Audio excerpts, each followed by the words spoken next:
Vicky Hamilton here with Anthony Ausgang, Surrealism Catman. That's right. I'm the cat painter and the surrealist. So, tell me how you got started in this biz.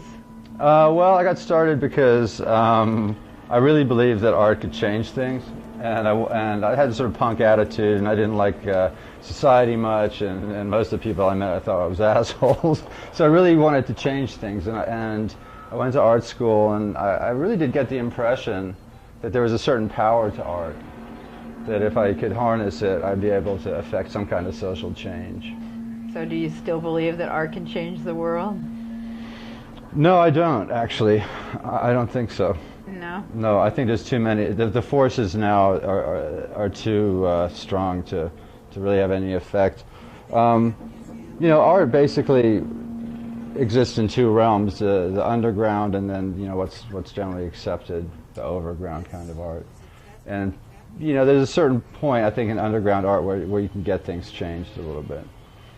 But then people like Shepard Fairey managed to, you could say that he changed the course of the election with his Obama hope I think image. he did. Yeah.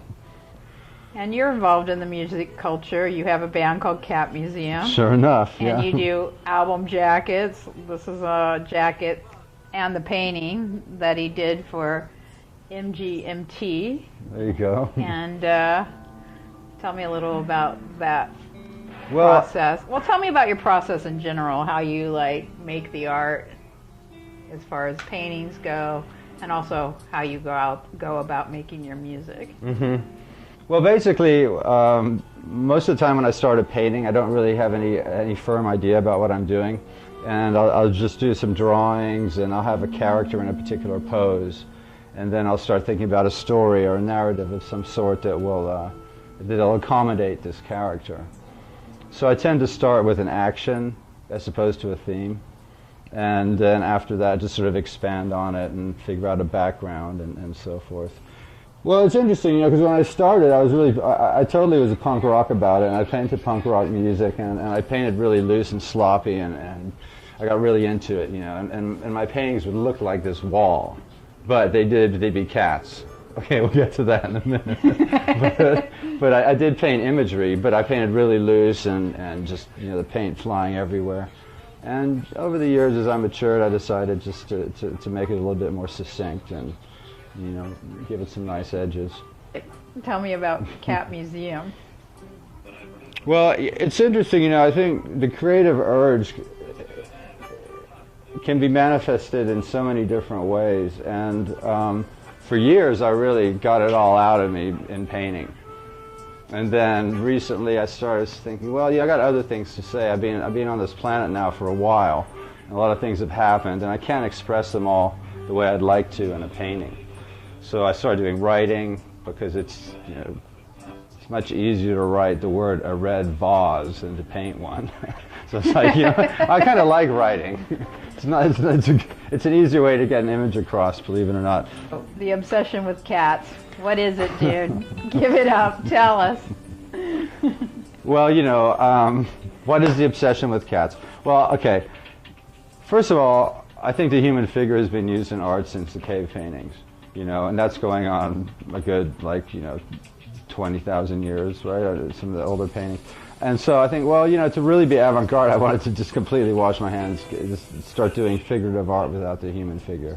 So I kind of looked around, what kind of animals do I want to use? Am I going to use some amorphous, weird, amoeba-like thing, or do I want to use an animal? And it ended up being cats. So you have a show coming up in Italy, right? Or? Yeah, I'm curating a hot rod art show, because I sort of got my start. I got noticed initially for doing hot rod art, a la Robert Williams and Ed Roth and those cats. So how do people find you on the web?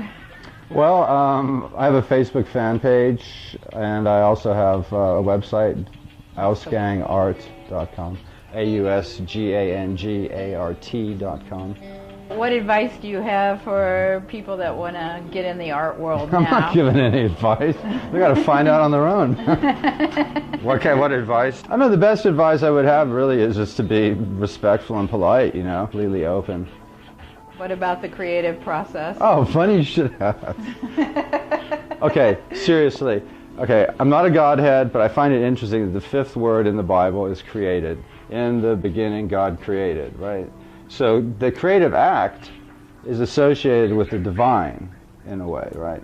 And once you get thinking that way, the church began to restrict the kind of art that could be made. God's the only one who can do this creative stuff, right? It's not, you're not allowed to. You can go out and till the fields, raise a family, go to church, but creativity is the province of the divine, right? And so music was used for hymns, art was used for paintings in the churches and so forth. And it wasn't until it became secular and it was freed from the church that I think creativity, at least in the visual arts and even in music, was suddenly given free rein to be whatever it wanted. So, Vicky Hamilton here, signing off with Anthony Ausgang and Aesthetic Vlog. Catch you next time.